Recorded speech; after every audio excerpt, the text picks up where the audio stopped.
വിഷ്ണുശാലിനിയുടെ ഇന്നത്തെ പ്രൊമോയിൽ ഗോപാലകൃഷ്ണന്റെ കയ്യിൽ നിന്നും 30 പവൻ സ്വർണം തിരികെ വാങ്ങിയിരിക്കുകയാണ് ശാലിനി.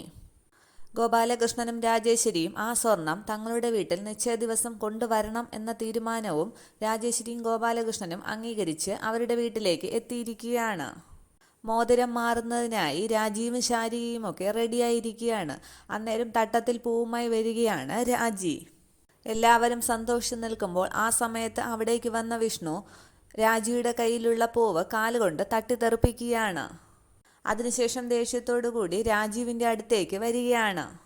ഈ രംഗം കണ്ട് സന്തോഷിച്ച് നിൽക്കുകയാണ് രാജേശ്വരിയും ഗോപാലകൃഷ്ണനും. പക്ഷെ എന്താണ് സംഭവിക്കുന്നത് എന്ന് മനസ്സിലാകാതെ നിൽക്കുകയാണ് ശാലിനിയും ശാരദാമ്മയുമൊക്കെ.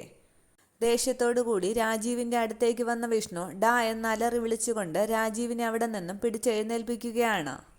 ശാരദാമ്മയുടെ മകളുടെ നിശ്ചയം മുടങ്ങും എന്നുള്ള സന്തോഷത്തിൽ നിൽക്കുകയാണ് രാജേശ്വരി. ഇത്രയുമാണ് പ്രമോ. ബാക്കി എപ്പിസോഡ് റിവ്യൂവിൽ കാണാം. Okay, thank you.